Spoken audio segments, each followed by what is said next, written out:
Today's guest is a teacher, geopolitics expert, and YouTuber known for his popular channel Predictive History, where he breaks down why global events happen and what could come next. We covered a lot of ground here. War in the Middle East, China versus America, secret societies. I had a fascinating chat with today's guest, Professor Jiang.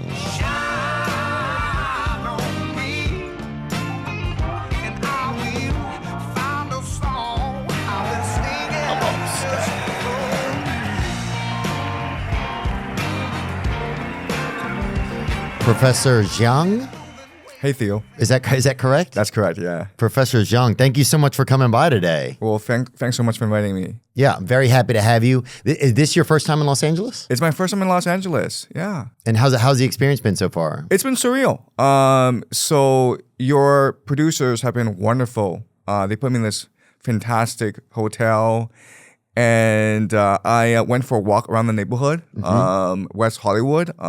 So I went down Santa Monica Boulevard. Oh, yeah. And it's just gorgeous. Yeah. Just the streets are so illuminated and the buildings are so beautiful. But then, as I'm walking, there's in the middle of the sidewalk a pile of dog shit.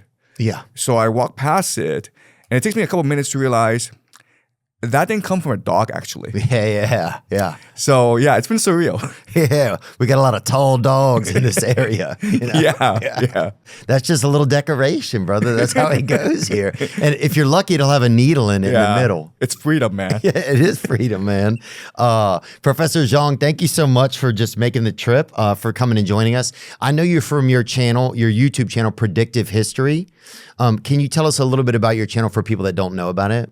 Yeah, so I'm a high school teacher, and what I try to do is try to explain geopolitics in a way that students can appreciate.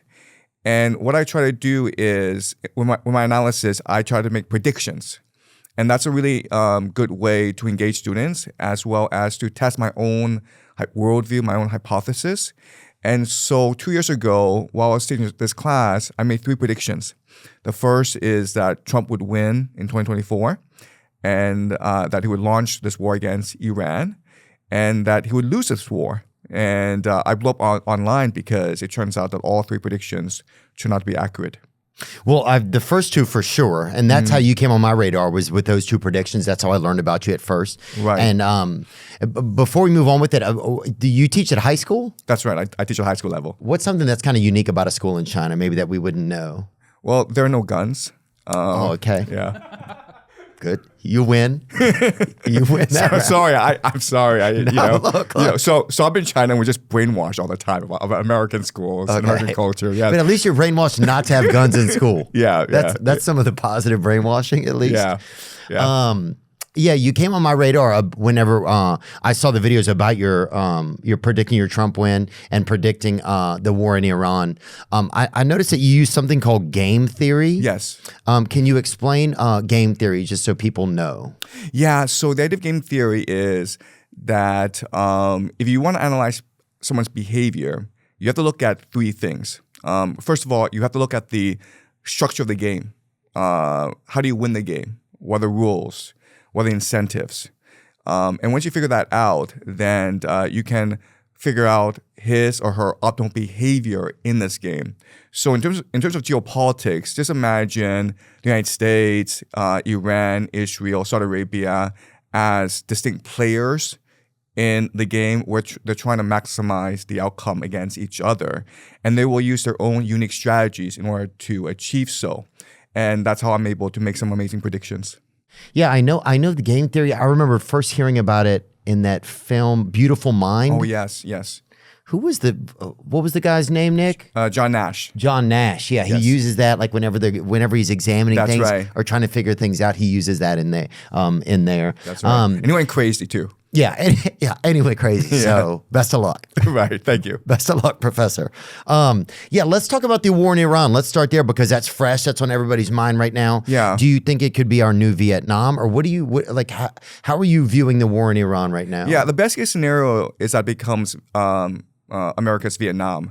But I think the problem is That's best case scenario. That's best case scenario. Yeah. But I think the problem is that this war is expanding very rapidly. So before, a few months ago, it was limited to a war between Israel, United States, and Iran. And now it's brought in Saudi Arabia against the Houthis, which is in Yemen. There's a credible threat that the war in Ukraine might merge with the war in Iran. Really? Yes, because what's happened a couple weeks ago is that a Iranian cargo ship that was transporting supplies from Russia to Iran through the Caspian Sea, it was hit by a Ukrainian drone. And since then, the Ukrainians have apologized. But according to game theory, right now, the Ukrainians aren't doing so well in Ukraine. And right now, Russia's fighting a war of attrition. And because Russia is such a much bigger power than Ukraine, in the long term, Ukraine will ultimately lose this war. So to change that dynamic, what Zelensky wants to do is lure America into the war. And the best way he can do that is to combine the two fronts. If Zelensky shows that Russia can supply Iran through the Caspian Sea, then America needs to stop this trade. And Ukraine can help America by sending in drones to attack Iranian shipping. So there's a real threat that these two fronts merge, in which case all bets are off, in which case it's World War III. And you can also see the possibility of systems collapse, civilizational collapse as well. All of that from that. From that. And the reason why is that area, Ukraine, the Middle East, it's really the nexus or the heart of the global economy because that's where the world But Ukraine and the Middle East are pretty far from each other. Can you even show me on this globe, actually? How far away from each other are they? Right. So this is really interesting, okay? So this is Iran. And you can move that closer. Okay, sure. Yeah. So what I want to show you is how far these fronts are, okay? Okay. So this war in Ukraine has been going on since 2022, right? It's been 4 years. And most of the fighting is going on in eastern Ukraine, right? Over here. Fortunately, the war has been limited to this front. Now, as of late February, this war in Iran has broken out. And what's been happening is that at first, the main conflict was over the Strait of Hormuz, which is right here.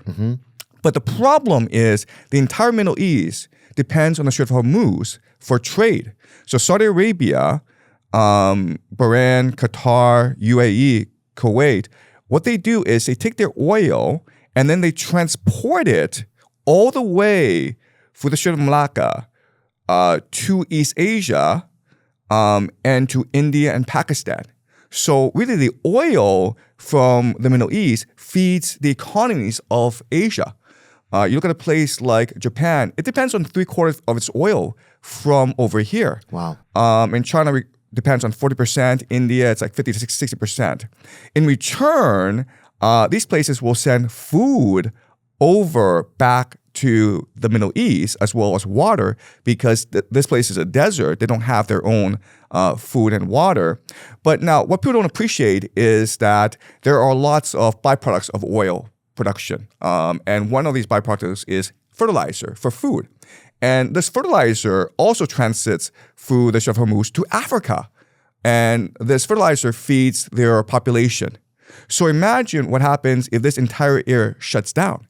Right? You can have famine in Africa, and you can have economic collapse in East Asia, which would then cause a domino effect where Africa breaks down, you have civil war, revolution in Africa. Then what happens? These migrants shift over to Europe. And we've already seen that last week when you have this 50,000 essentially in Morocco, invasion. In Spain? That's right. A place called Ceuta, Spain. Yeah. Right. And that's a small part of Spain that's actually connected to Morocco, That's right. That's right.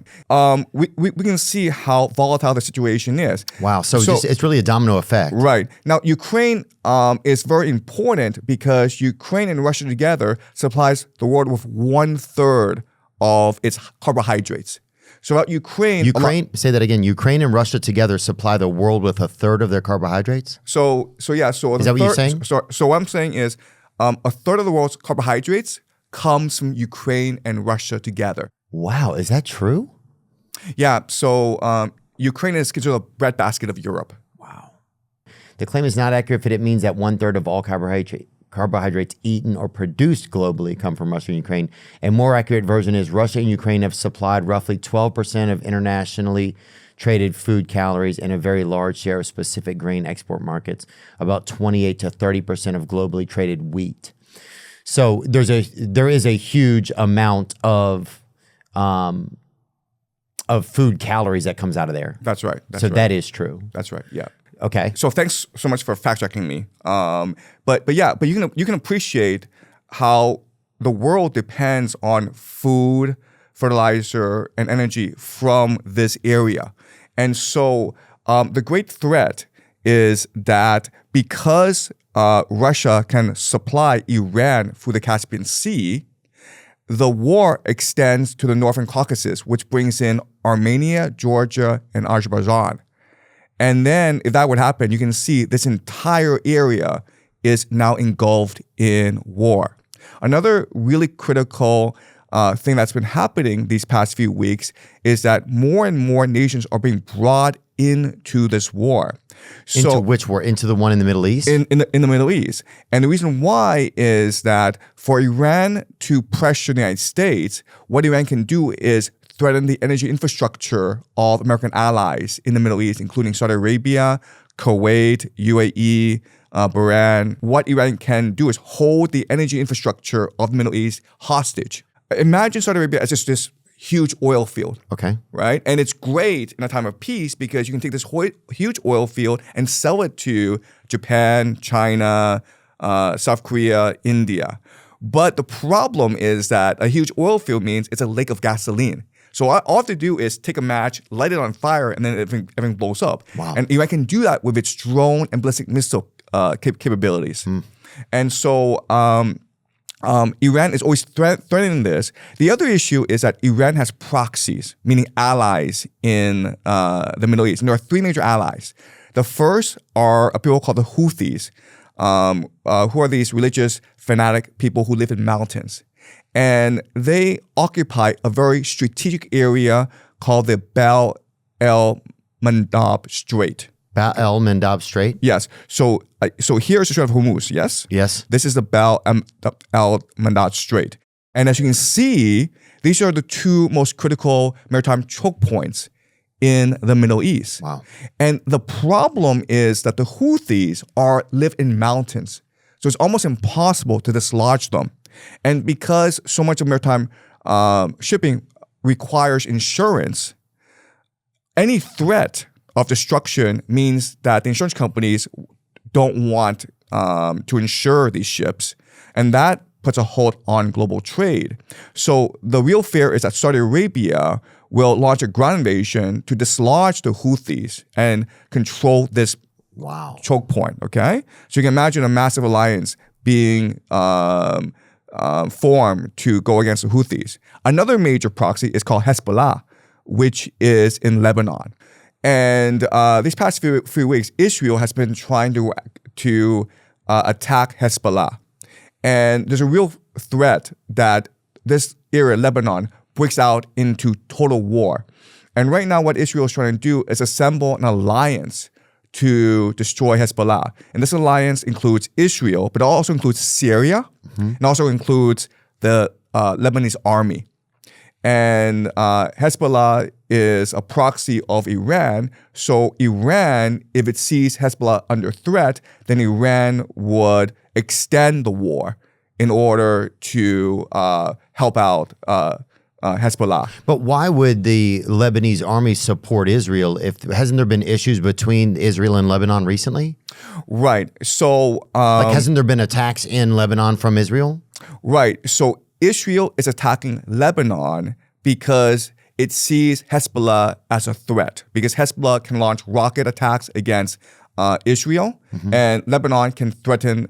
Hezbollah can threaten the Suez Canal. Because Israel has been attacking Lebanon, right? That's right. Okay, great. That's right.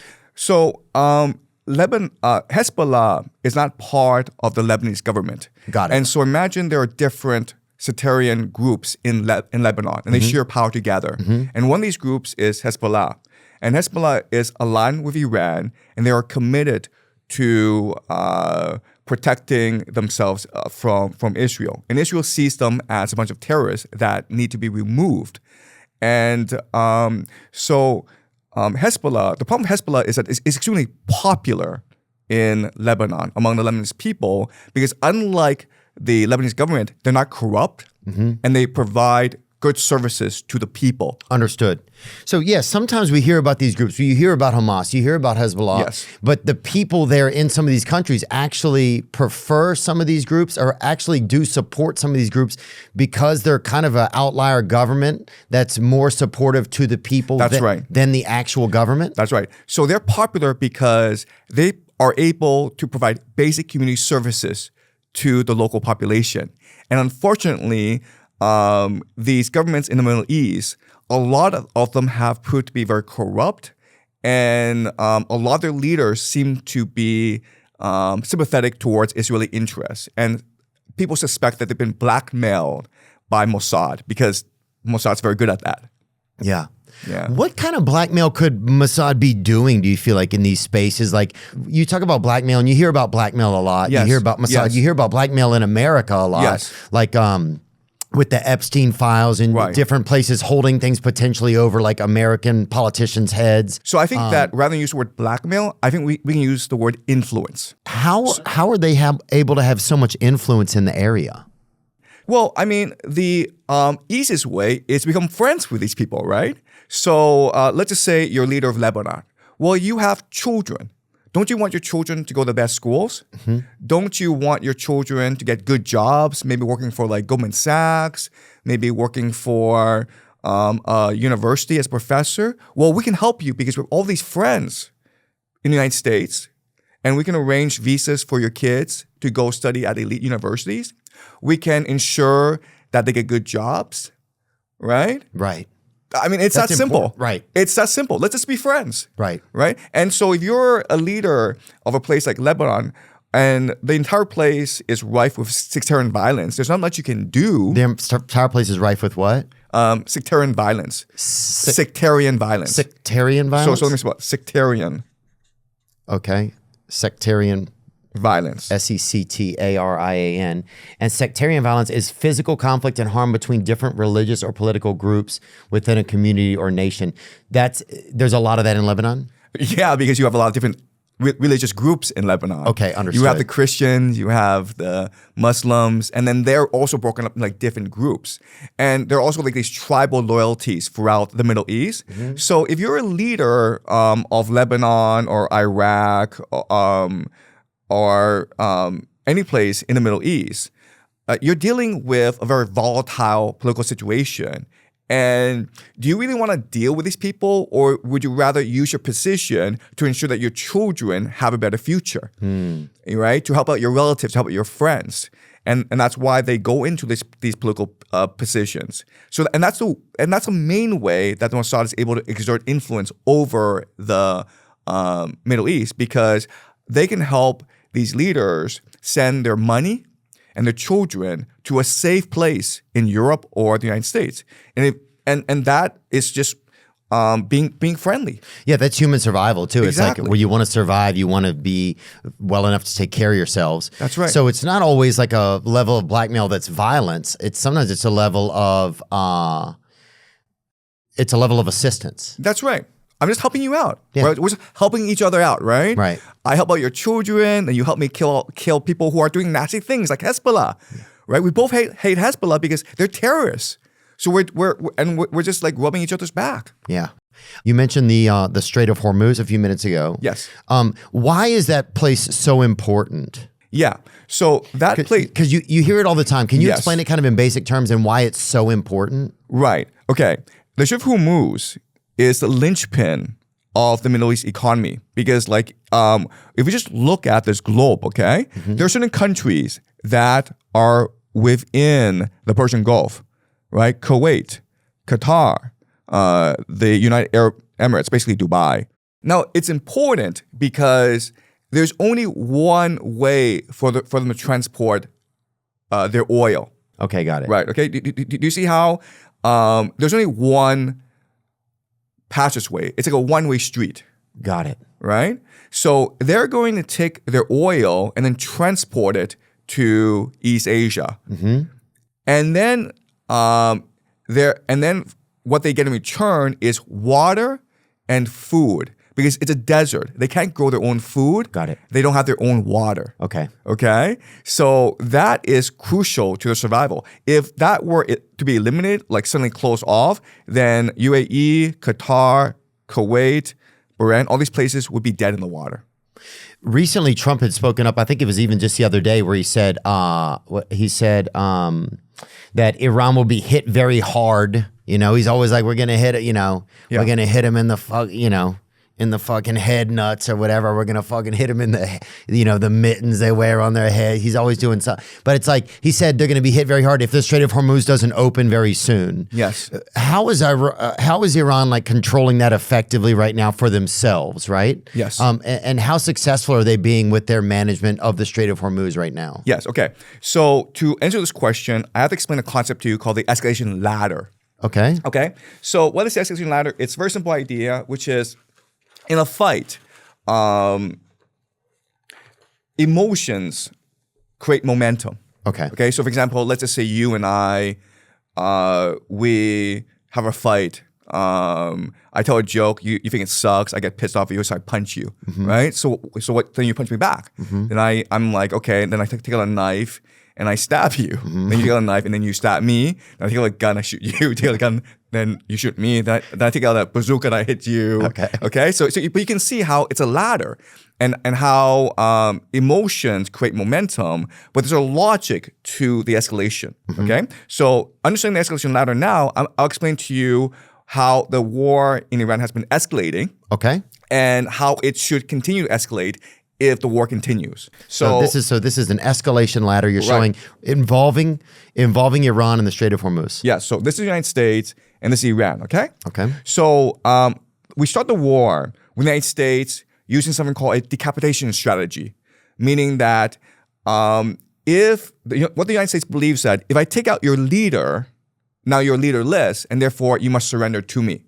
So in the first day, February 28th, they killed the Ayatollah Khamenei, the supreme leader of Iran. The Ayatollah Khamenei, yeah. That's right. And they killed also a lot of the senior leadership. And this is what we call a decapitation strike. And the assumption is that if you take out the leader, then Iran would break out into civil war and they surrender to you. And this is exactly what happened in Venezuela a few months back, right? So this is what we call a decapitation strike. When they got Maduro. That's right. Yeah, and he was in jail with 6'9", which is crazy. Okay, yes. So, Okay. but it didn't happen here. But it didn't happen here, okay? So that's a first strike, okay? So they tried it in Iran. They tried the decapitation strategy. Yes. But it didn't break out in civil war. That's right. That's right. So now what Iran does is it strikes back by closing off the Strait of Hormuz, right? And but that's because they made a new Ayatollah who took over. Who was that?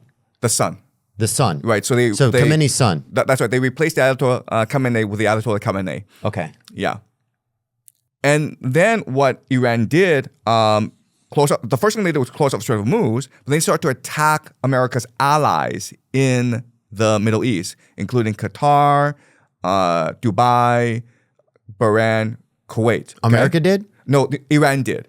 Okay, so take me back a step. Okay. All right. So the United States does a decapitation strike. Got it. And then Iran punches back. How? By putting pressure on America's allies, right? They attacked Israel, they attacked Dubai, they attacked Qatar. The reason why they did that was the theory that these places give a lot of money to the United States. They invest a lot in the U.S. economy. So therefore, they have a lot of leverage over the United States. If they're being attacked, they would pressure Trump to end the war. Okay? And so once Iran did that, then that forces the United States to basically have a ceasefire. Because if the war continues, then what would happen is the entire world would lose at least 20% of the global oil supply. and this could possibly create economic collapse. So you're saying America had to take a break then and rethink about what's going on? Yeah, because the first strategy didn't work. Got it. And the United States didn't have a second strategy. And the Strait of Hormuz is closed at this point? They closed it? The Strait of Hormuz is... No, at this point in the latter. Okay, so throughout this entire process, there's been a lot on and off. So sometimes it's open, sometimes it's closed. Okay, so now what the American response is now to put more pressure on Iran by trying to strangle the economy. Okay, so how the United States does that is Iran ships 90% of its oil to China, right? So what America did was impose a naval blockade in the Arabian Sea to prevent Chinese tankers from reaching Iran and prevent Iranian tankers from reaching China. So they wanted to stop the flow of oil from Iran to China. That's right. And that's how China gets most of its oil. Well, no, that's China gets its oil from a diverse from many different countries, but Iran will export 90% of its oil to China. And the theory is that if you stop that trade, then Iran cannot pay its soldiers. Then the soldiers would rebel and the government would collapse, okay? So that's the second step. Okay, I tried the capitulation strike, didn't work, so now I'll try to strangle your economy. Got it. And that doesn't work either, right? And so what happens now is that... Why didn't that work? Because the Iranians have been under sanctions for the past 30 years. So they are used to being poor. Right? Right? So in Los Angeles, if we made gas $10 a day, well, there'll be riots. But in Iran, if you take away half their calories, well, they're used to being poor. So they're much used more to resilient. the sanctions. They're used to living right. with a government that's like manipulating them and taking advantage of them. That's right. Understood. That's right. So therefore, the Iranians are much more able to bear pain than the American, right? And so the American government now under Trump is under a lot more pressure in this war than the Iranians. Understood. Okay. So that's the second step. And that doesn't work either.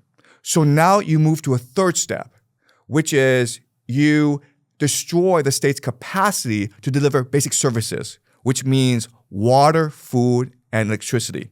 So when Trump says, I will destroy their civilization, what he's really saying is, I will destroy their power plants, right? Because energy is a source of civilization, right? So the next step that we can expect, which has not happened yet, but there are signs that it will happen, is the United States will target its missiles at Iranian power plants and deny electricity to the local population. And the theory is that if you do that, then people will not be able to bear the pain and they will revolt, exactly. Wow. Yes. So that's, man,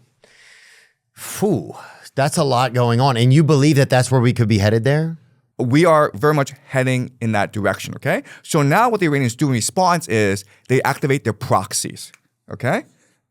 Why? Because the proxies are now able to exert a lot more pain on the global economy, right? So the Iranians are able to close off the Strait of Hormuz. And their proxies, who are they? Say who their proxies are? Hezbollah in Lebanon, the Houthis in Yemen, and then you have the militias, the Shia militias in Iraq. Okay. Right? So the logic of this is by closing off the Strait of Hormuz, Iran is denying the world 20% of the global supply of oil. But now if the Houthis are able to close off the Bab el-Mandab Strait, then that's another 7%. So that's putting more pressure on the global economy. And now if Lebanon is able to close off the Suez Canal or put pressure on trade over here, that's even more pressure, right? That's a lot. Yeah, but as we can see, this escalation ladder is coming up really fast. Right. Right? And the real fear is that the Americans will be under so much pressure that they use tactical nuclear weapons against Iran. And then we could be looking at nuclear war and civilizational collapse. And that's World War III for sure. No, it's the end of civilization for sure. Oh. Yeah. Professor Jiang, what are we going to do? Do you believe in God? Yeah. We're good then. Yes. That's, Okay. That's a good point. Yeah. Yeah. All right. Yeah. All right. I'll see you on the other side. That's right, huh? yep. See you in the big H. That's right. Dude, I heard that if you go to heaven, this is something I heard that's kind of cool, just to take a break from the war stuff for a second. If you go to heaven, and thank you for explaining this, and thank you for discussing the escalation ladder with us. Yes. If you go to heaven, that when you get there, your friends are there, Yeah. right? All your friends that you knew from here and your family, but they all like work in different places. So you might go to like a Jersey Mike's in heaven, and your brother or your ex-girlfriend could be working there. And once you lock eyes with each other, you have memories of like things that you knew from this period here. Yeah.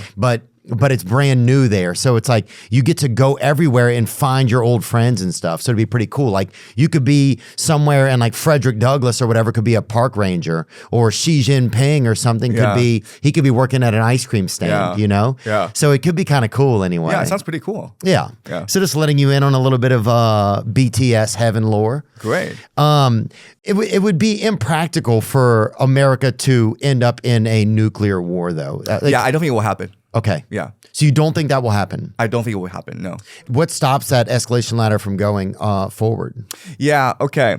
So again, we want to use game theory and step back and ask ourselves why this war is happening. Okay. Okay? Because once you figure out what the motivations of the players are, then you can figure out how far this goes, right? Because the players are trying to win, and they're going to try to win in a way that is at least harmful or the easiest way to win, if that makes sense. Yeah, it does, because it's kind of like poker. So say if I got an okay hand, I might bluff a little in the beginning or go in on a few blinds or something, but I'm not going to probably raise it to the end of the line because I know what I have. Right. I'm going to wait for another hand. Right. So let's look at game theory and ask ourselves, who are the major players in this game and what do they want? Okay. So you have the United States, of course. You have Iran. You have Israel. And I would say the fourth major country is Saudi Arabia. Okay. And why are we even in this conflict? That's right. And so we're trying to figure this out. Because that's been a big question in America, especially amongst a lot of my peers. Why are we there? Why are we putting our troops there? It doesn't seem like we have a real interest. I know there's the rumors of weapons of mass destruction again. Yeah. There's rumors of nuclear weapons held by Iran. But I think a lot of people feel like we've fallen for that trap before. Yes. In Iraq. Yes. And in Kuwait. Yes. And that it could just be the same sort of fool's errand again. Yeah, exactly. So it's a great question. Like, why did America attack Iran after the failures of Afghanistan and Iraq? Well, and also Trump, our president, said that we would not go to war with Iran. That's right. That's right. So yeah, what do you think's happening? Yeah. So I want to refer you to something called a clean break memo. Okay. Clean break memo? Yes. It's really important we understand this if we want to understand what's going on. The clean break memo, maybe your producer can bring it up. The clean break memo written in 1996. Okay. Okay. And so let me give you some background. So Bill Clinton is in office, and Bill Clinton is obsessed with peace in the Middle East. And because it rhymes, probably. Yeah. And the Israelis have decided that now is a good time for a two-state solution. And the reason why is that throughout its history, Israel was always in conflict with the other Arab nations around it because of the Palestinian issue. Right. And the idea is that if Israel is to have security, it needs to resolve the Palestinian issue. It needs to give the Palestinians its own state.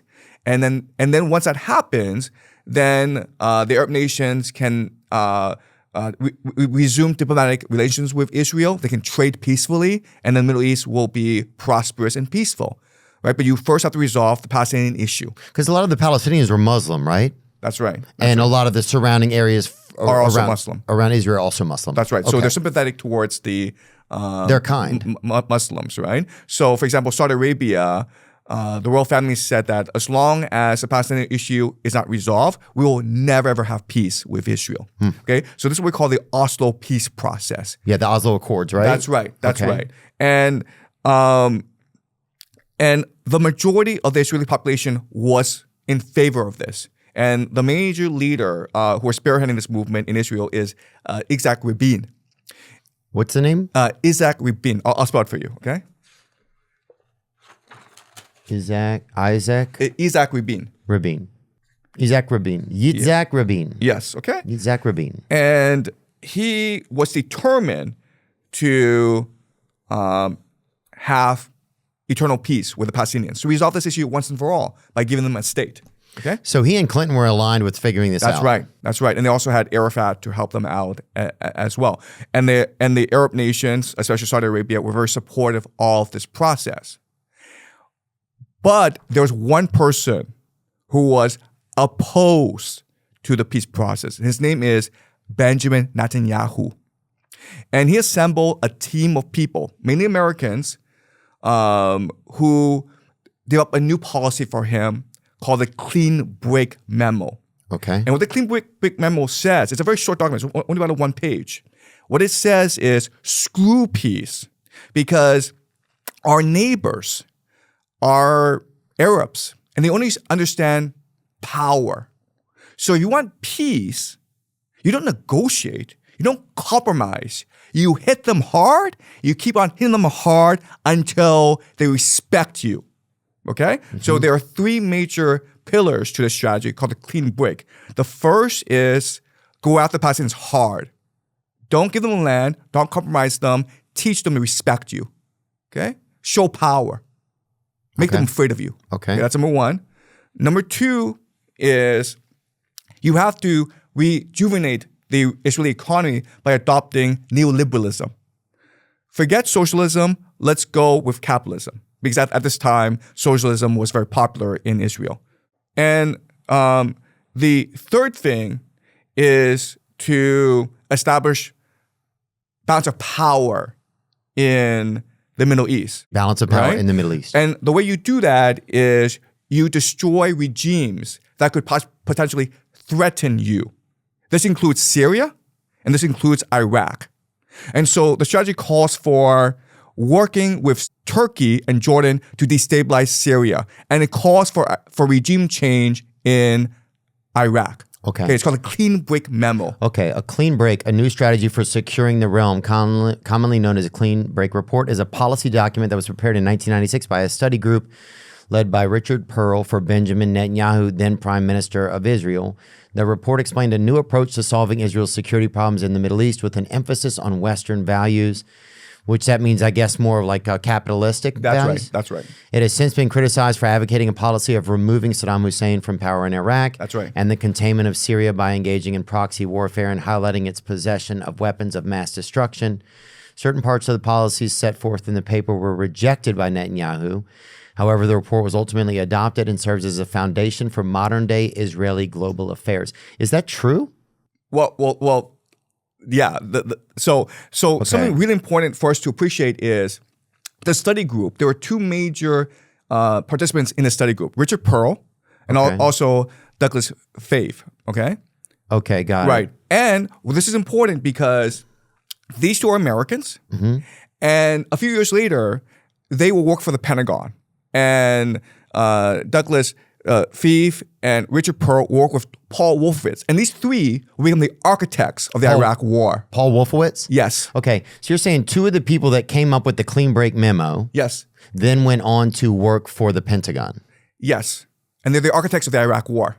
Okay, so they were architects of the Iraq War. Here we go. Douglas J. Faith, an American lawyer who served as Secretary of Defense for Policy. Faith has been described as an architect of the Iraq War. In the lead up to the war, he played a key role in promoting the false claim that the Saddam Hussein regime had an operational relationship with al-Qaeda.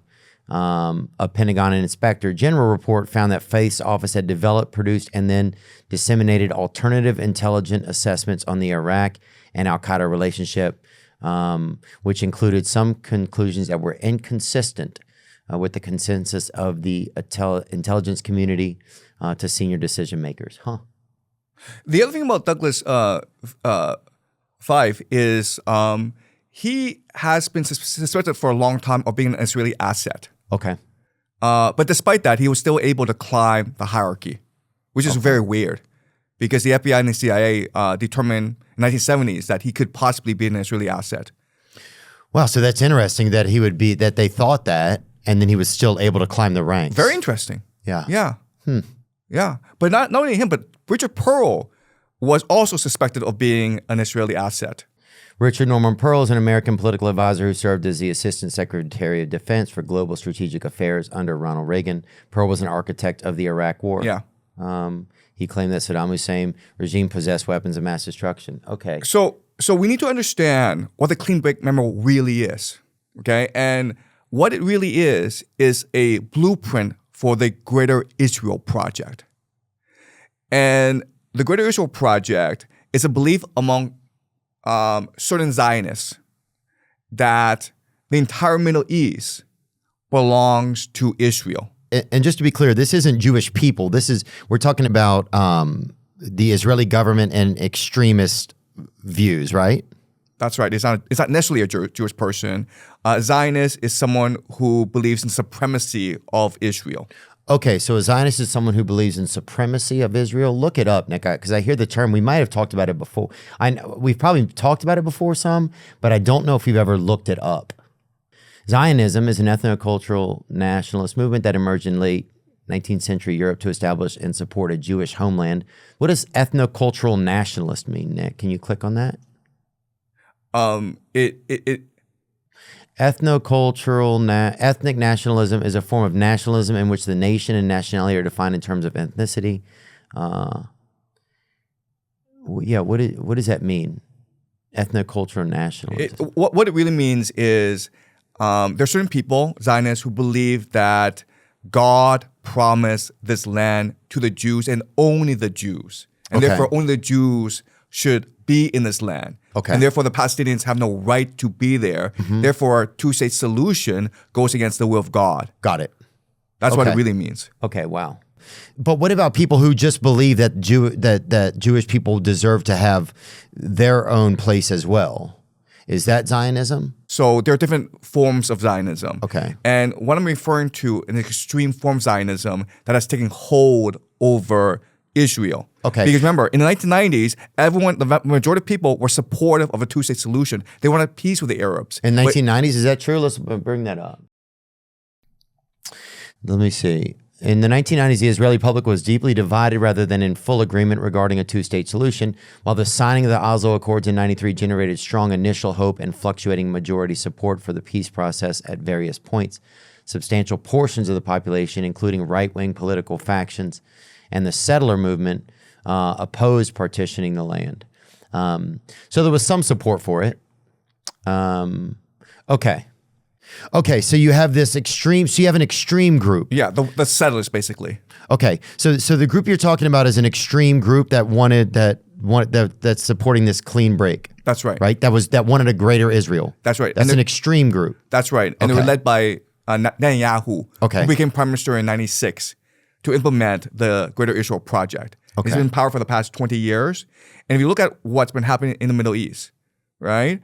The Iraq War. And then after that, the invasion and regime change in Libya, in Syria, and now this attack against Iran. It is consistent with the clean break memo. Got it. And what is amazing is that this transcends politics.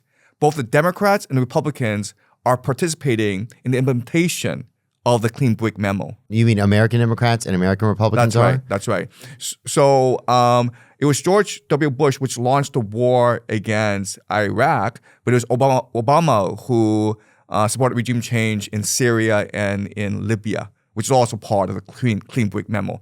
What I want to do now is show you a video. This is important we watch this video together, okay? And so the video is General Wesley Clark, and he's talking to Amy Goodman. This is after 9/11.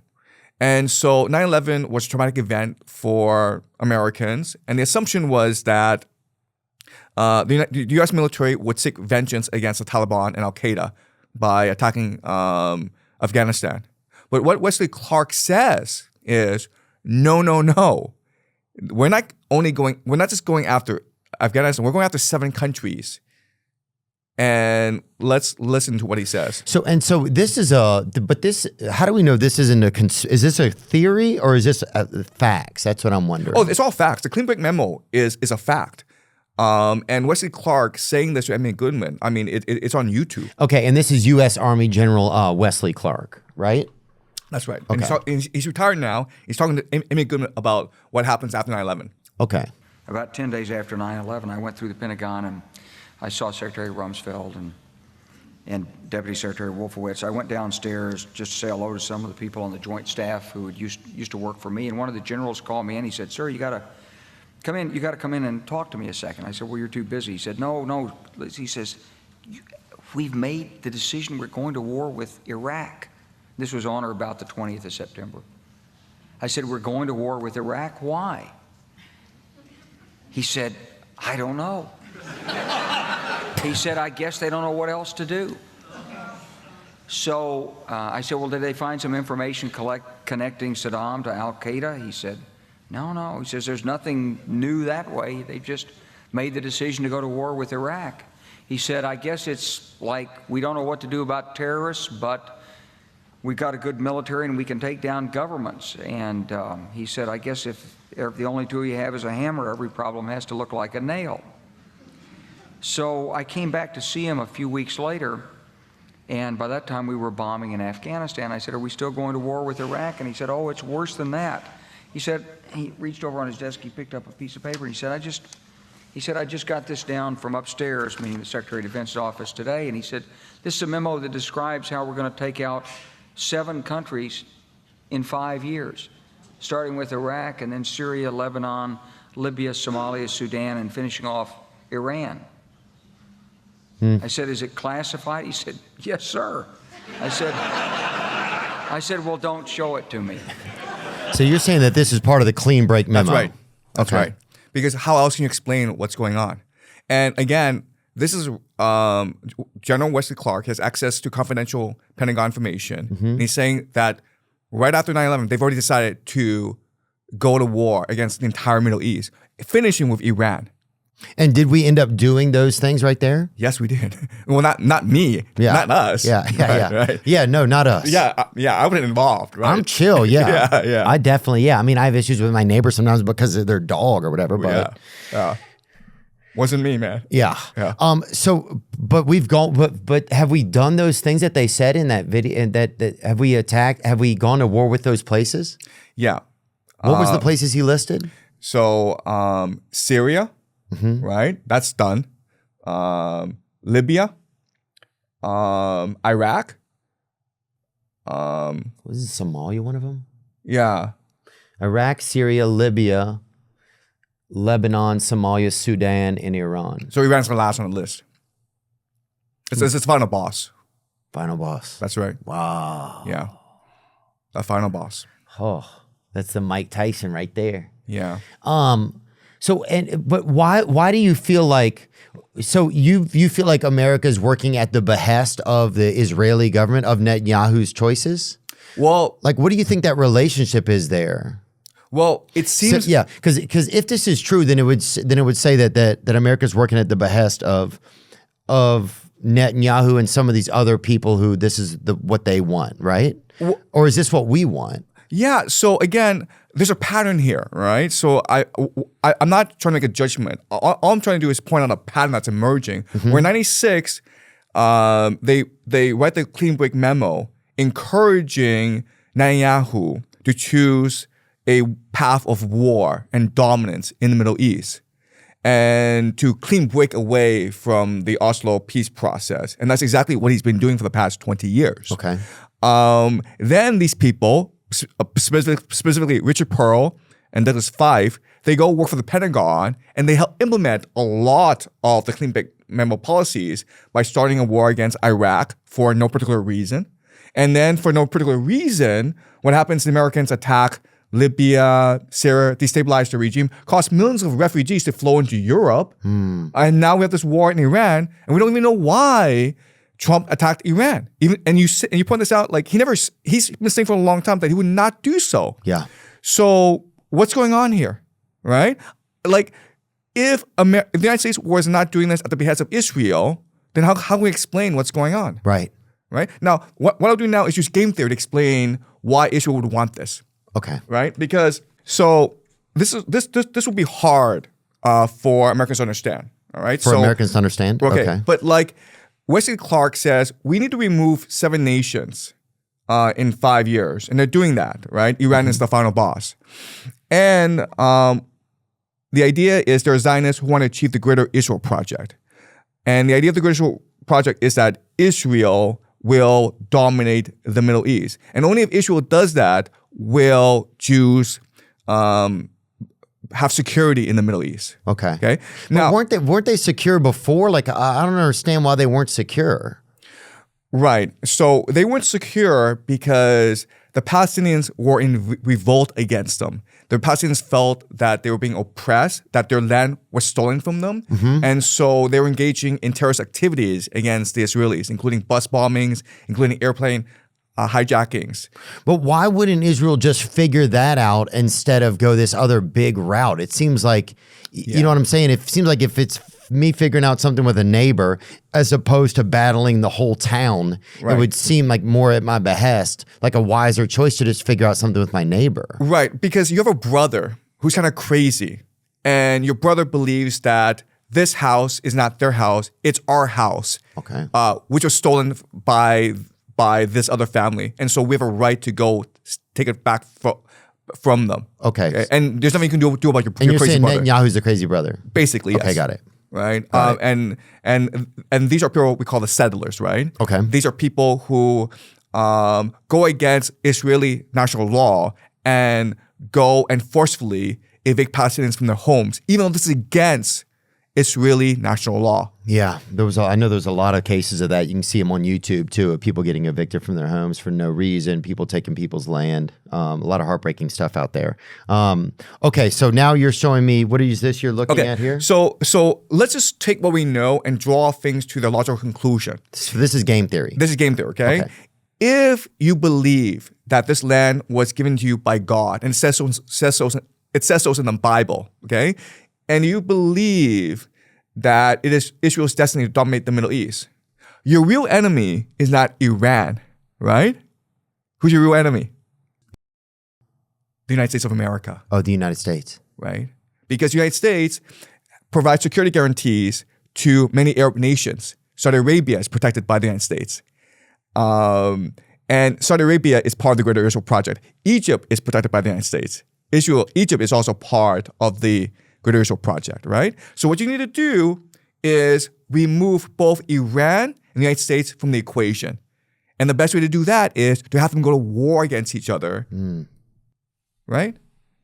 And then Israel is the last nation standing. And then they achieve the Greater Israel Project. But this is game theory, by the way. This is game theory. Yeah. But how would you, how would America, I mean, our country's way over here, and I know that doesn't mean everything, that we have this geographical space, but how would we be defeated in it? Well, we would be, the United States would be defeated if this war becomes so unpopular at home that the people revolt, and that forces the American military to retreat back to American borders. Okay. So then we would lose that war, but we wouldn't lose our country, though. No, wait, yeah. I mean, the United States wouldn't lose their country, but they would lose the empire. Yeah. Oh, so we would completely remove ourselves from the Middle East. You're saying remove ourselves from all of our allies, and then Israel would have the ability to control them. That's right. But why doesn't Israel just go control them and not even involve us? Because Saudi Arabia and the other nations of the Middle East, they have a lot of money, and they invest trillions of dollars in the U.S. economy in exchange for U.S. protection. Got it. Yeah. Wow. You know, one thing that has scared me, and I've heard a lot of people talk about it, was like a lot of like the technology and stuff that that was used in Palestine, like during a lot of the genocide over there. It's like drones being used to kill people, being used to kill children. We had a doctor on who was talking about children getting shot just right down through their bodies, you know, like in a way that was like, it seemed very logical that drones were the ones that were doing it. All the reporters being killed there so that nobody could transfer any real information out of the world over there. One of those things, especially with the technology, and then you start to see the surveillance stuff happening in America, it starts to make you think, well, why wouldn't it come here? Like if, like that's certainly a fear that I hear a lot is that, that we're going to become in this surveillance state. And then the same thing could happen to us over here if we're out of line with if Israel were to gain control of America and then we're out of line with something that they see or some behavior or something, or they want to move people here off of their land, that's something that's very scary. Yeah, so if you look at Gaza, I think Gaza is the pilot for a surveillance state. You think it's pilot for what? For a surveillance state. Yeah, as a testing ground. That's a testing ground for surveillance state. Because like the theory is that once Israel achieves the Greater Israel Project, it now needs to control this entire area. And there aren't that many Jews. So it needs surveillance technology in order to control the local population. What I think will happen, and this is going to shock a lot of people, is right now Israel is very close with India. And India, the population is booming, and there's a lot of young people. And if you just let them stay in India, they're going to revolt against you because the economy's not doing so well. But so what if Israel and India were to get together and says, hey, let's bring in millions of Indians to work now in the Middle East because war has destroyed the population of the Middle East. And now you can use surveillance technology to control these Indians. And the Indian people are used to a caste system anyway. So the idea that the Jews are at the very top, right? And the Indians are a working class, doing the labor, and it's all being controlled by surveillance technology, well, you would achieve the Greater Israel Project. Wow. And do you think that's what's going on? I think that's the direction we're moving towards. Whether or not they will succeed, I can't really say, but I think that's the plan. But surely the people of Israel don't want to see all that, like they don't want to see so many people get killed and that sort of stuff happen. You think they want to? I think Israel may be heading towards a civil war between two places. You have Tel Aviv, which is the gayest city in the world, very liberal, very cosmopolitan. You mean gays, like people being gay? Like, I mean like real gays. Like men that hug each other? Like and women can hug each other too. Oh yeah, okay. I don't know what you're talking. I don't know if you're using it like hypothetically. Like homosexuals. Yes. Okay, gays. Yeah. Sorry. Yeah, just regular gays. Yeah. yeah. I didn't know if we were talking about different, a different branch of gays, or I didn't know what was going on. Just gays. Yeah. And then you have Jerusalem. Yeah. Which is very conservative, very religious. So these are two competing visions of Israel, and unfortunately, the people in Jerusalem are the ones with the power, and they are extreme in their religious vision. Okay. Yeah. I know they have an election coming up over there. That's right. They do. Right? Yes. And so I just feel like, is that going to determine a lot? Because I feel bad for a lot of my Jewish friends here who do not want to be associated. It's heartbreaking to them. My friend Michael's always talking to me. It's like, to make sure just because Israel doesn't mean Jewish people. It doesn't mean it's the government. That's right. So I want to use religion to show you how extreme these people are. Okay. Right. So the Holocaust was a traumatic event, and 6 million Jews died. Let me ask you this question. Okay. Why did the Holocaust happen? The Holocaust happened, I guess, because of an ideology that was created by Hitler and his regime. Yeah, it was Hitler's fault, right? Okay. So the extremist Jews are called Kabbalists, okay, the Kabbalah. And they have an extreme vision of how the universe works. And the deep, dark secret that they have about the Holocaust is the Jews deserved it. Okay, so let me explain why. If you read the Bible, the Old Testament basically, it's fundamentally about the relationship between God and his chosen people, the Jews. And problems arise when the Jews turn away from God. So for example, when Moses was leading the people from exile in Egypt to the promised land, the people chose to worship an idol. And the first commandment is do not worship false idols. So God had to punish them by making them wander the desert for 40 years. Okay? And this is a consistent theme throughout the Old Testament where Jews suffer because they turn away from God. So the most traumatic event in the Bible is the destruction of the first temple, where the Babylonians come in and they destroy the first temple. Now, if you read the Bible, the book is Jeremiah. What Jeremiah, the prophet, says is, the Babylonians are not the enemy of God. They are the tool of God to punish the Israelites for turning away from God. Okay. Right? So if you just extend the logic, then the logic is this. Why did the Holocaust happen? Not because of Hitler, but because the Jews turned away from God. And so there's groups that believe that? That's right. So at this point in history, the year's 1900, when Zionism comes into being, most Jews think Zionism is retarded. I'm a Jewish person living in Germany, living in the United States, living in England. I've assimilated into society. I'm a professor. I'm a doctor. I'm doing well for myself. I'm secular. I have lots of friends who are Christians. And what does secular mean? Secular means non-religious. Okay. Right? So it's like, why would I go to a desert called Palestine? It's not even called Israel. It's called Palestine, where there's already people living there, and it's like literally a desert, right? So only about 3% of the global Jewish population at this point in history, the years 1900, actually support the idea of Zionism. Okay.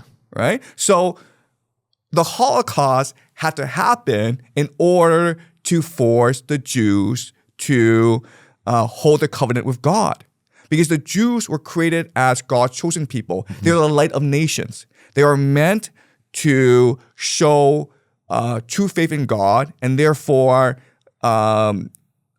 be virtuous and be the moral guidance for the world. Okay, so they were chosen to be an example of God. They're chosen to be the light of nations. They're chosen to be the best representatives of humanity. Okay. Yes. So you're saying that some like devout Jewish people or religious or an extreme, this is an extreme group, believe that the Holocaust was supposed to happen because the people in the Bible had turned away from God. Right. Is that what you're saying? So yes or no, you're saying? okay. So let me clarify what they believe the mission of the Jewish people is. Okay. The mission of the Jewish people is to return to Israel, create the Greater Israel Project, which is the Promised Land, and then build the third temple, which will be the house of God. Okay. So the purpose of history is to force a reunion between the Jewish people and God. And once that happens, then the world will end and we will be in paradise forever. So there must be three things must happen for this world to end. Okay? The first thing that must happen is the Greater Israel Project has to be achieved. And therefore, we have these wars in the Middle East. But why would that have to be achieved if that was something that was just developed 30 years ago? Because according to these people, the original covenant between the Jewish people and God is that God promised them the land stretching from the Nile in Egypt to the Euphrates in Iraq as the covenant. Okay? And the Jewish people, once they receive this land, they must be loyal to God. So for God to return, first of all, his promise must be kept. Okay. So the first thing is the Greater Israel Project must be achieved. Second thing that must happen is all Jewish people must return to Israel and repent. Meaning, if you don't believe in God, you have to believe in God if you're Jewish. Meaning, if you're homosexual, if you're Jewish, you better tighten it up. You better like learn how to like, you better figure it out. Yeah, you know. Dang. Yeah. That's gonna be a long day. Yeah. Start liking this, man. So that's the second thing. And the third thing is the third temple must be built because that's where God will live. Okay, got it. But the problem is the site of the third temple is now where the Al-Aqsa Mosque is. And the Al-Aqsa Mosque is the third holiest site in the Muslim world. So if they destroy the Al-Aqsa Mosque in order to build a third temple, this would trigger a religious war between Jews and the Muslims. Oh, wow. Yeah. So these are three things that must happen according to the eschatology. Okay. So, but you're not saying that's going to happen. You're just saying that if you look at that, that's according to what? Is that according to? That's according to their eschatology, which is what they believe how the world ends and how we achieve heaven on earth. But who believes that? Like my Jewish friends, I don't think believe that. That's right. That's right.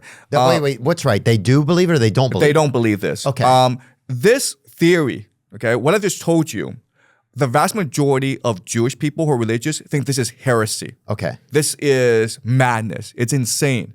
Okay. The problem is that this ideology is promoted by secret societies around the world. Okay. And secret societies control the world. And that's why we're seeing a lot of things happen. Because how else can you explain why the United States is attacking Iran for no particular reason? I mean, it's definitely, look, I think a lot of people believe it. It's at the behest of Israel. There's some involvement there. But I think, but after that, it's like, you kind of don't know why. A lot of it's just like questions. And you don't get a lot of information sometimes. Like, you'll ask political figures and stuff, why are we so embedded here? And a lot of them don't have an answer. And so I think that's the part that seems kind of alarming. And I think that's also the part when you don't get a lot of clear information, that's when a lot of like conspiracy theories, different ideas, uncertainties, ideas like this even start to take even more shape because you don't know. Yeah. You're not getting information from people who should know. So I think it's like, I do understand how people can start to, it makes perfect sense how people can start to believe things and how people can start to look into things because there's no place to get real news anymore. There's no place to get the information. Yeah. And, a lot of things that are happening right now just defy human logic. So everyone's looking at Donald Trump and is like, the war is lost already. Just make peace with Iran. Just get out of there. And what Trump is doing is he's doing taco. Like one day he's like, we're going to end your civilization. And the other day is like, let's make peace, guys. Let's just be friends. And the next day he's like, no, I'm going to nuke you now. And the next day he's like, oh, you know what? I didn't really mean that. It's just weird. Yeah. It feels bizarre. It feels pointless, but it matches with everything feels bizarre right now. And like the way that Trump is behaving right now goes against his character. Because in the 80s and 90s, he was a real estate developer. He was a business person, right? He understood, like, if you do business, you need to have credibility. You can't flip-flop because, like, everyone will be scared of you. I agree. That's actually a really good point. I mean, even when he was running for office, it seemed like every other thing, it seems like he knows exactly what he's talking about. It seems like he knows exactly where he stands. So it's just really weird situation where how the United States is behaving in the Middle East, it goes against American interests. And the way that Donald Trump is behaving, it goes against his character. He's never behaved like this before. You mentioned a little bit ago about secret societies, yes, right? Yes. Can you take me into some of that and how?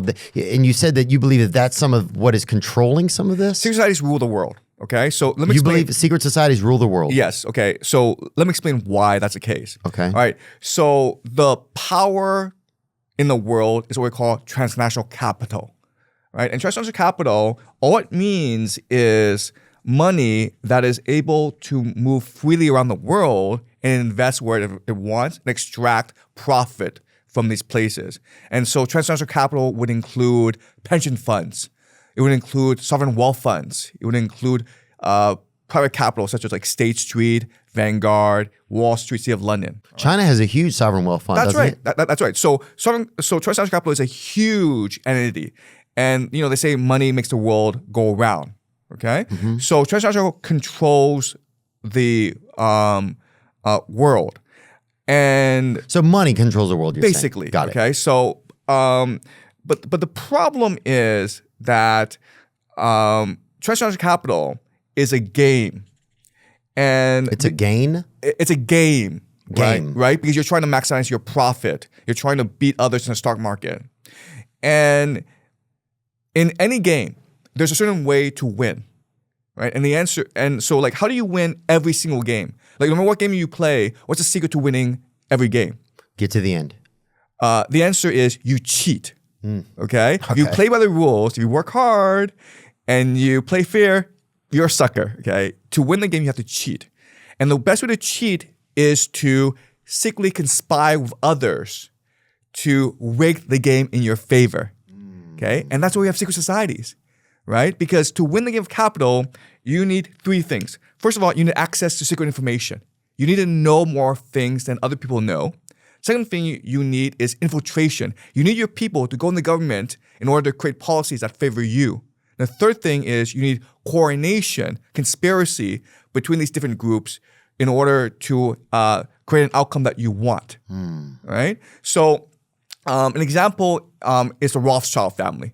And the Rothschild family became one of the most powerful banking families in the world because they had a secret network of agents scattered throughout Europe. So in 1815, Napoleon fights the Battle of Waterloo. And obviously he loses.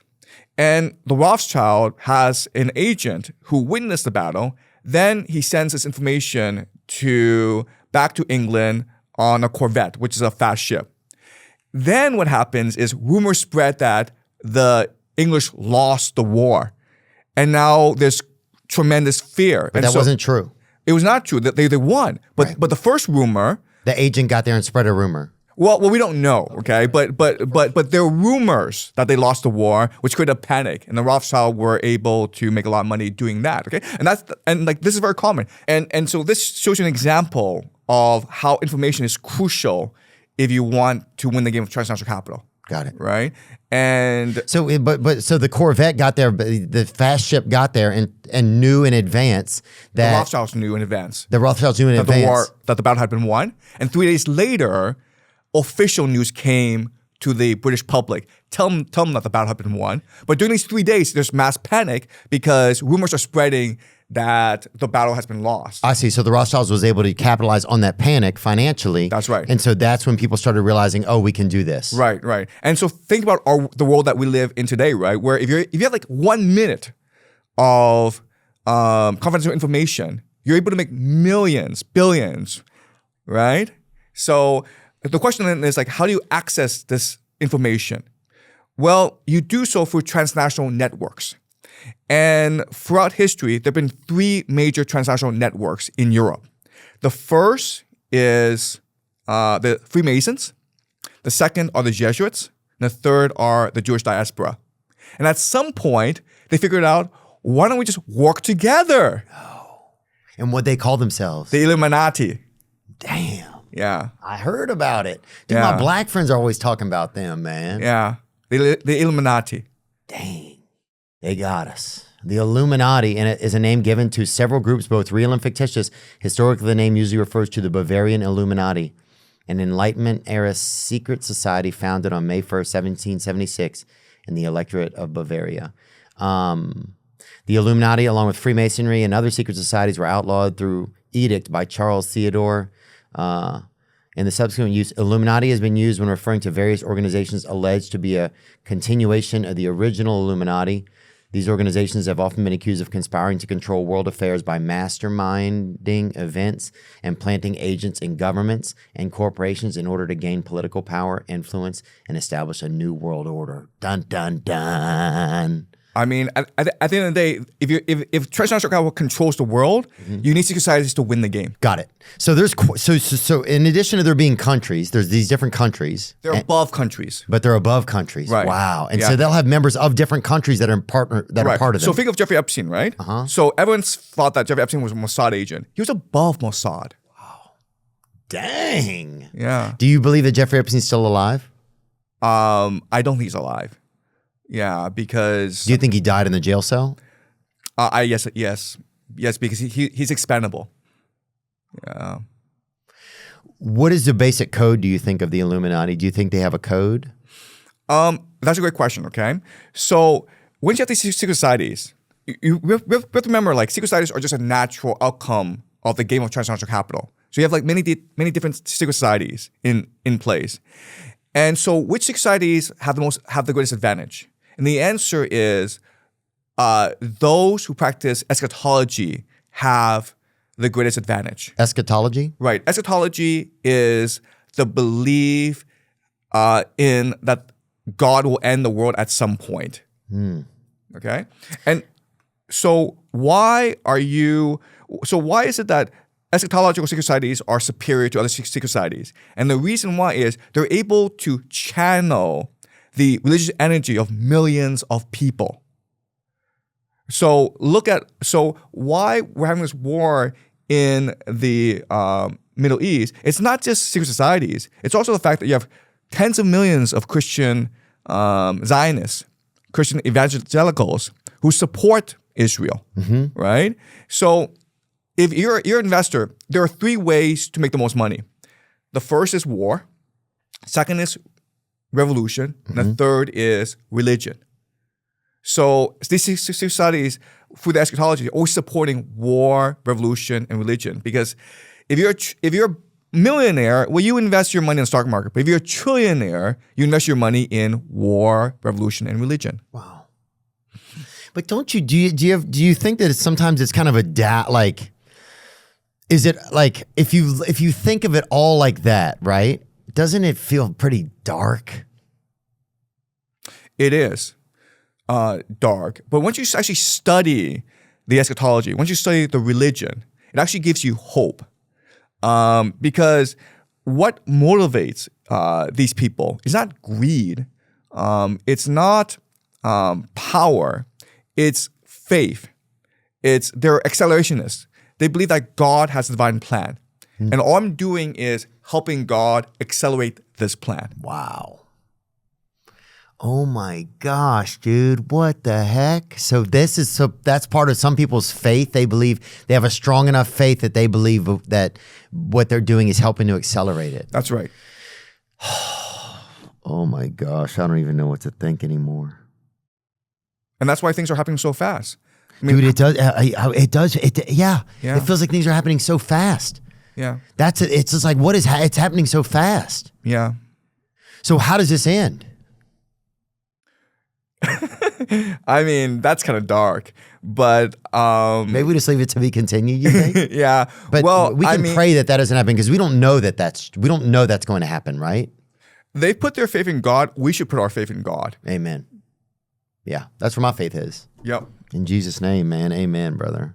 We just have to keep our faith where we can, and we control what we can control. And it's always, if that's the case, and it's always been part of something. Yes. You know, and it's like all we can do is just do what we can and try our best by our own compass, right? That's right. Amen. That's right. Amen. Yeah. Jesus. Believe in Jesus. Yeah. Amen. You're Chinese. Yeah, I am. Yes. Thank you. Yes. Okay. Sorry. Just making sure. I didn't know. Yeah. I don't know for sure if you are or not. What's some people, has anybody ever said they thought you were a plant that thought you were? Yeah. Yeah. Yeah. What Absolutely. do you get? Okay. So now and then. Because you'd be a good Chinese asset. Yeah. Yeah. Well, there are people who believe I'm the Antichrist. Nuh-uh. There are people who believe that I'm in my Chinese classroom with my whiteboard, and my whiteboard is magical, so I can actually like direct the course of human events with my whiteboard. I'm just there, and I'm just like, I want war, and I want, and I'm like, I'm not the Antichrist. Okay. All right. I swear to you, I'm not the Antichrist. Okay. I might be a Chinese spy, but I'm not the Antichrist. Yeah. Okay. Speaking of that, speaking of China, what is China's relationship right now? Where do they play a role? Because you didn't factor them into this at all. Yeah. China looks at what's happening, and they're like, what the fuck is going on? What the hell are you guys doing? That's China. Do you think that they're hyper worried? Do they have a lot of intelligence assets that are over here working that are working in the Middle East? What do you think's going on? I'm sure because they're a world power. They're gonna be concerned and involved. Yeah. So the problem with China is that Chinese are non-religious. So it's almost impossible for Chinese to appreciate what's happening in the Middle East. But they're capitalists, though. They're capitalists, and they want this war to end as soon as possible because they want people to trade with each other. Chinese don't go to war; they trade, and so everyone in China is just completely confused. But historically, China there's been war in China. Well, there's war within China, but China doesn't really go out and invade other countries the way that the United States does. So what is America's current relationship with China? Do you feel like I've had friends recently say that they think the safest place to move in the world right now is China? Yeah, I think that what's happening is a domino effect where the war in the Middle East spirals out of control and it engulfs everyone. So like a World War III? Yeah, and it's like total war. And what would the sides be? it would be complete chaos. So the idea is that the world will break out into regional wars. So imagine in Europe, NATO is fighting Russia in Ukraine, right? And there's a possibility that Russia may take over the Baltic countries, Latvia, Lithuania, Estonia, and maybe even attack Poland, okay? So imagine all of Europe is now in flames. You move over to the Middle East and everyone's at each other's throat, right? You move over to East Asia, what the most likely scenario is that China is in conflict with Japan and North Korea is in conflict with South Korea. The real danger in East Asia is not China, it's actually North Korea, because North Koreans have absolutely nothing to lose. They're kind of crazy and they're brave. So North Koreans have been sending soldiers to fight in Ukraine, and they fight to the death. Is that true? Yeah, 10,000 North Korean troops. There's 10,000 North Korean troops in Ukraine right now? Yeah, in Ukraine, that's right. And they fight to the death. And the reason why is if they're captured, their family members back in North Korea. Get killed? Yeah. No way. Welcome to a dictatorship. North Korea continues to expand its military support for Russia in the war against Ukraine. In addition to sending troops and weaponry, Pyongyang is now said to have deployed a missile unit to Western Russia. Wow. By the end of 2024, Ukraine, the United States, and the South Korea estimated that around 10,000 to 12,000 North Korean soldiers have been sent to Russia, and that's just 2024. That's right. So they're trying to raise them to 30,000. Wow. Yeah. Unbelievable. I've heard you talk about the grand bargain. Yes. With China, and that's between America and China? That's right. Tell me a little more about that. Right. So there are two nations that currently benefit the most from the current global economic order. They are the United States and China. The United States, obviously, because it controls the US dollar, but China as well, because China was able to lift millions out of poverty because of global trade, right? So both are heavily invested in maintaining the current global order. And so the idea of a grand bargain is that they resolve the Taiwan issue, where basically China and Taiwan sign an agreement where they reconcile politically, and the United States withdraws from East Asia and allows China to maybe dominate East Asia. Okay, understood. So that's something that China would want, probably just a little bit more assurance that they don't have to deal with America over there. That's right. But also, like, for China, Taiwan is a huge political issue because there's something called a century of humiliation, where China was carved up in the 19th century by the Western powers. And having Taiwan back in the fold of the motherland would be a tremendous political achievement, because it would mean the reunification of the motherland, the completion of the motherland. And that's something that China would pay a huge price for. And right now, the United States needs China to buy more U.S. treasuries. So that's the idea of the grand bargain. Got it. What do you think's going on with America right now? Do you feel like we're still the world's economic superpower? It's an empire in decline. It's like I'm just walking the streets of Los Angeles, and it really seems that America is on the brink of a civil war. And really, you think that? Yeah. How would that happen, though? Yeah, I think that the midterms will be a major test of the cohesion of this country. And what I think may happen is Trump may go for a third term. No way. How could he do it? Can't you only go for 2 terms? So according to the Constitution, there's something called the 22nd Amendment, which says that a U.S. president may not sit for more than 2 terms. But there's a loophole. The loophole is, imagine 2028. Don Jr. is at the top of the ticket, and Donald Trump is the vice president. They win, and then Don Jr., he resigns, and then Donald Trump is now the president again. No way. You think that's going to happen? I think there's a strong possibility this could happen. But also there's the War Powers Act, where America is at war, And so they suspend the constitution, which is what happened in Ukraine. That's why Ukraine could not have an election? Right, because they're at war. And so, if they could have an election, would they still elect Zelensky, do you think? probably not. Got it. Yeah. There's a lot of darkness out there. Yeah. What are some positives that you see? What are things, what's a positive way that you see out of some of this? And please have an answer for me, Professor. Yeah, family, love, God.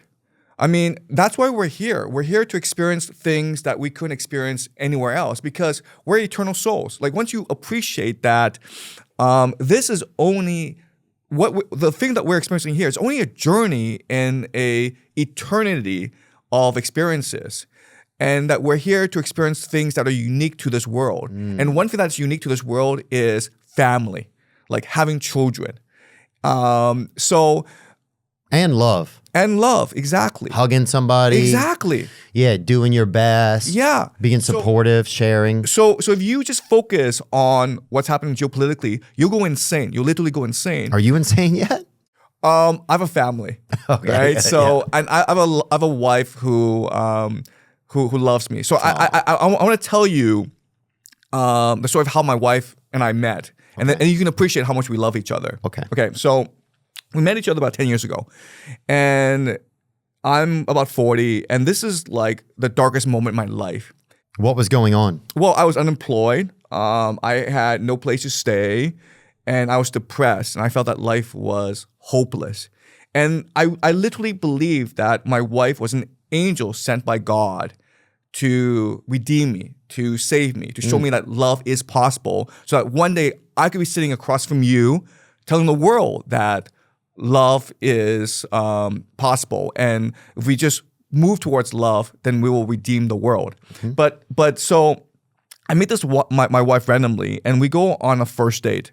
And where'd you meet her at? I met her randomly at an event. Okay. And it was like love at first sight. And I asked for her number, I called her out, and if you ask for it, God will give it to you. And I was asking for someone who could be my wife. I wanted to start a family.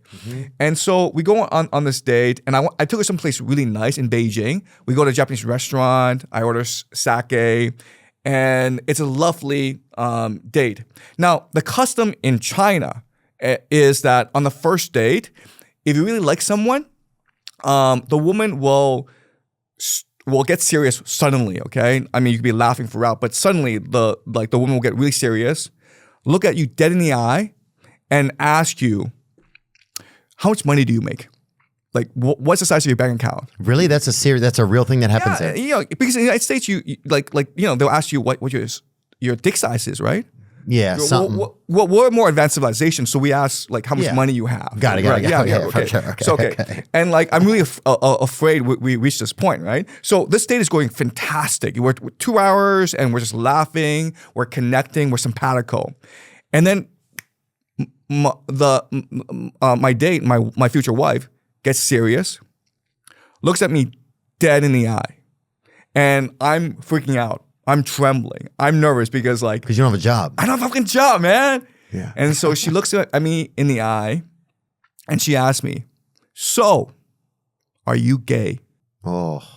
And I felt such relief. I knew she's the one, man. She gets me. Right? Yeah. She doesn't care if I'm poor. She just cares if I'm gay. Yes. I can work with that, you know? Yeah, dude, of course. Yeah. Oh, yeah. But it's like these moments that make this world so wonderful and so blessed. So we should just focus on moments like this. Yeah.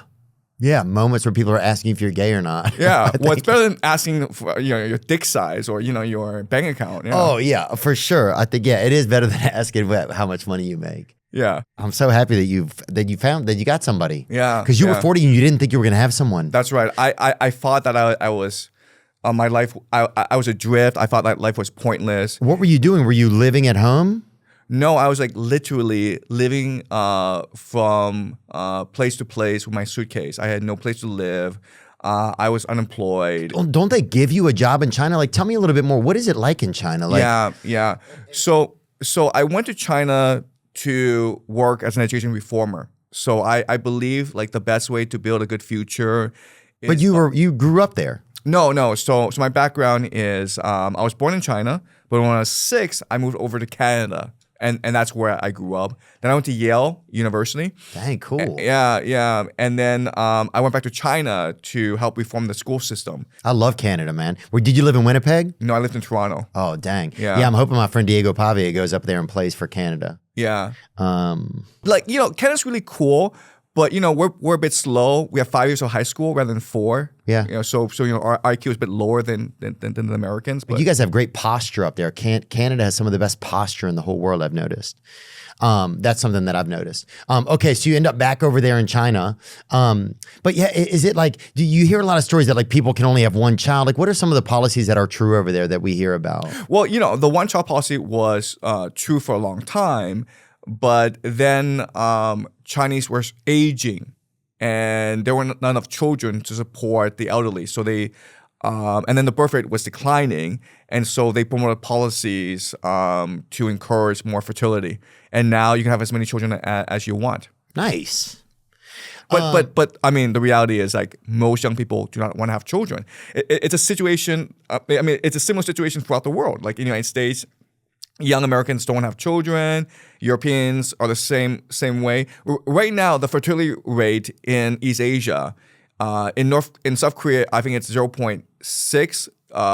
In China, it's 1.0. In Japan, it's like 1.2, 1.3. But it's really low. World Population Prospects, the United Nations publisher. What chart is this, Nick? Can you tell me? Yeah, it's. I think this is world fertility rate.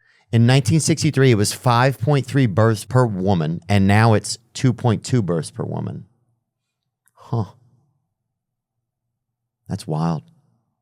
And China has 1.0, 1 birth per woman. Yeah. And wait, who has that big? Go to the top and hit the tops.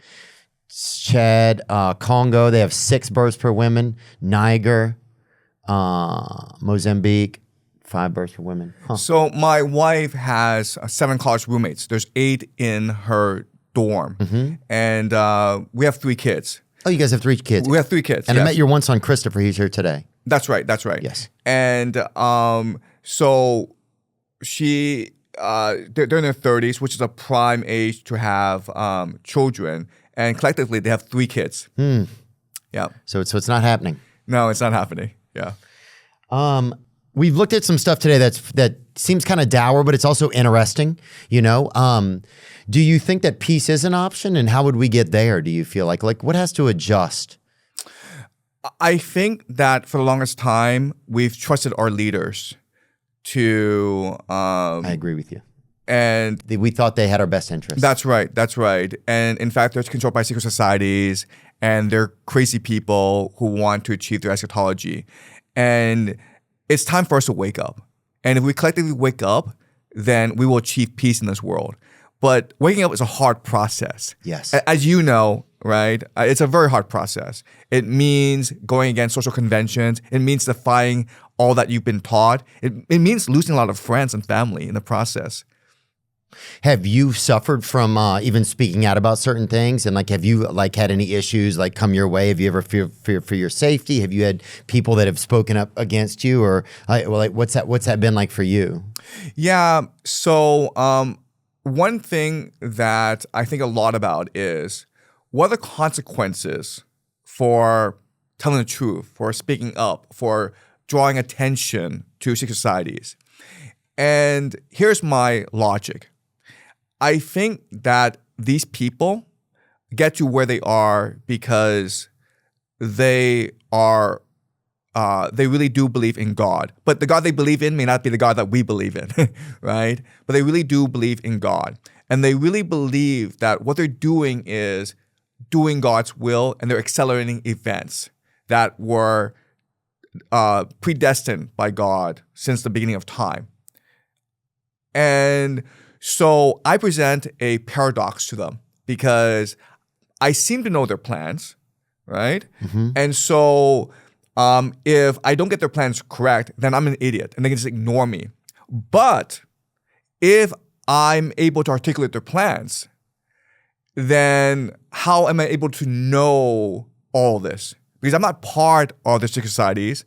I don't know any of these people, but But at the same time, I know how they think, and I know what their plan is. So they can't resolve this paradox. So the only thing they can do is ignore me. I'm cognitive dissonance. Does that make sense? Right. If they were to come for you, then it would prove that there's something true about their plan. Is that what you're saying? No. If they so in their mindset, if the only way I could know their plan is if God told me their plan. But they think that they're doing God's work. So how to explain the fact that God's telling them what to do, but also God's telling me to tell the world that their plan's bad. what the plans are. Yeah. So they're like, well, we don't know how to resolve this, so let's just ignore this guy. Yeah. Do you? Sorry. One more point is the idea of so there's a theory out there that a lot of these societies, they reveal to you what their plan is. And the reason why is, let's just say they screw up and they blow up the world and we all go to heaven. And then God asks, hey, so what happened? How did you blow up the earth? Well, most of us would be like, we didn't know what was going on. Right. So they get all the blame. But let's just say they tell us their entire plan. Right? Then it's all of our fault. Then it's our fault. We're complicit in our own destruction. Yeah. Right? So maybe I'm a useful tool. Maybe I'm a useful idiot who mysteriously is able to decipher their plans. I'm telling the world what's happening, but the secret societies are like, that's cool of us because now if everyone knows what's happening and they do nothing, everyone's complicit. And so, yeah. We've all become very complicit with things being okay. Yeah. Is it the same in China? Yes. Exactly. It's kind of heartbreaking sometimes. It's like, I don't know what happened. I don't know if there's been like a slow sedation. Yeah. I can't tell what has occurred. I can't tell if, I don't know. It all just feels like we've lost some of our... The great truth is that we're all spiritual beings. We are true. First and foremost spiritual beings. That's true. But materialism has corrupted us. We should be focused on our spiritual well-being, on our consciousness, on elevating ourselves, on being generous, on being open, on being spiritual. And now we live in a world where money is everything. So we just pursue materialism.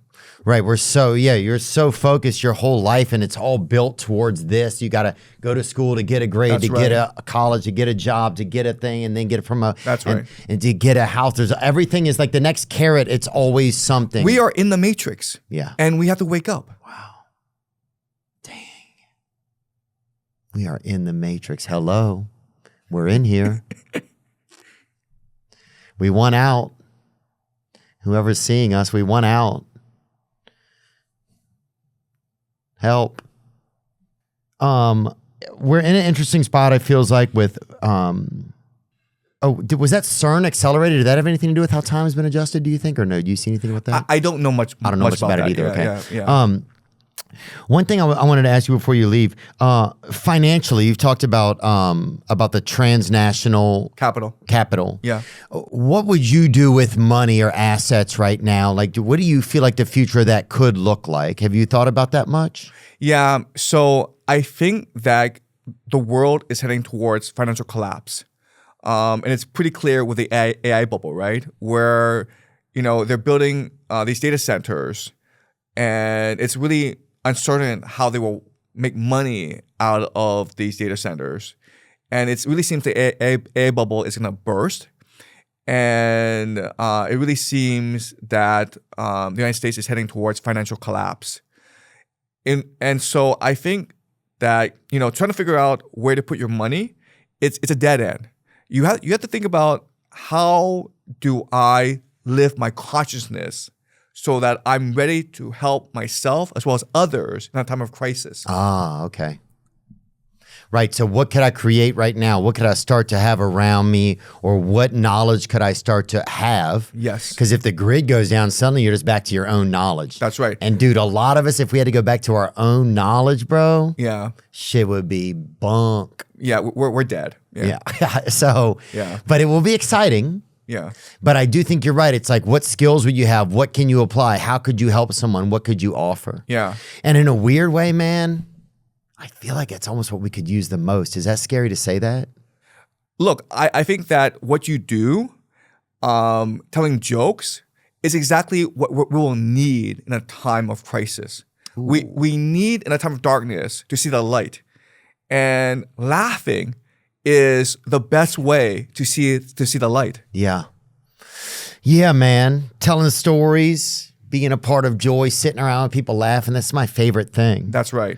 Yeah. Sometimes I got lost, I think, on just like what was important, you know? The past few years, it's been fun. I've been having a good time, but some of it's just been like, yeah, I don't know. You get focused and you kind of, you don't lose yourself, but you feel a little disconnected from yourself, you know? Yeah. So, I work in school reform. And what my theory is that a school should be centered around laughter.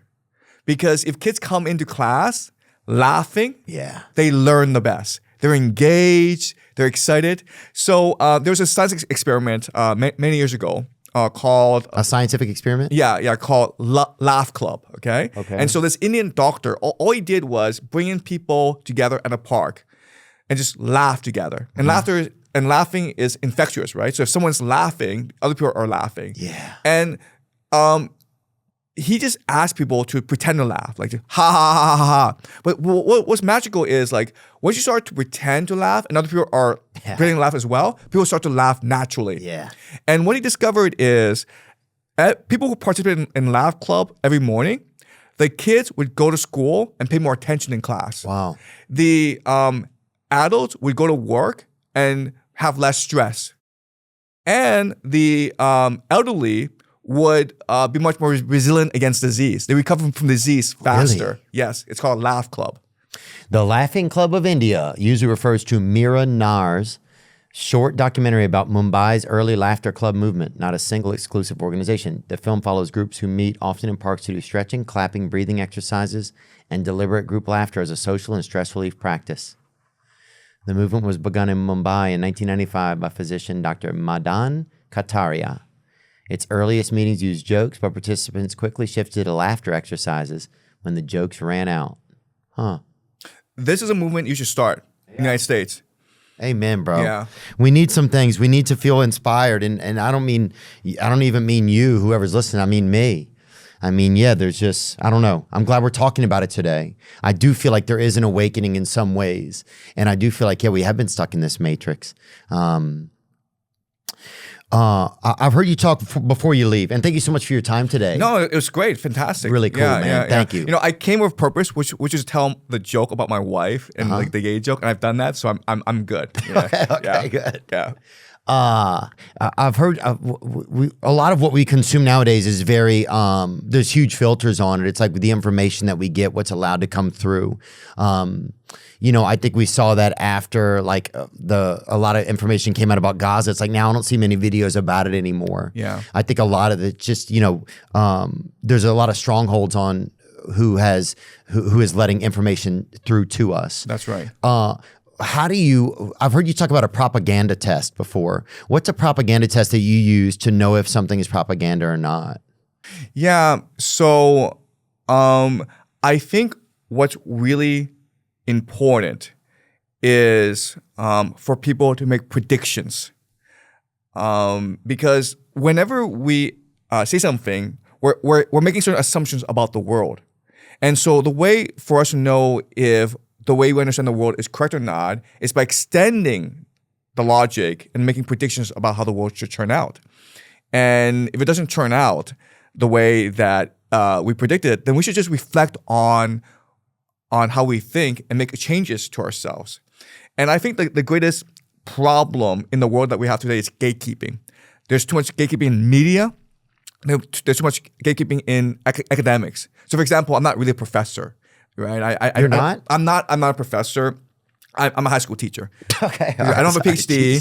Right. So just for Yeah, just to be for honesty, okay? Okay, But that's thank just gatekeeping, like where if you're not a college professor, you don't have a PhD, you're not a specialist, you don't get to be called a professor, okay? Right. So there's just too much gatekeeping going on. Yeah. And I think that what's one way to improve our society is if experts are forced to make predictions, because now we know how good their knowledge set is, right? Right, and now it's democratic. Now it's not just like you're a Harvard PhD and therefore you know what you're doing. Right. No, it's like you are Show your work. Yeah, exactly. Show your work. Right? Bro, I like that. Yeah, let's be democratic. Yeah, a basketball player, it's like you don't just believe he's good if he tells you. That's right. Or you believe he's good because he went to a lot of basketball camps. He's got to go do it. Look at COVID, right? I mean, during COVID, they were rolling out these vaccines. Oh, dude, Anthony Fauci's a it, dude. That guy's a...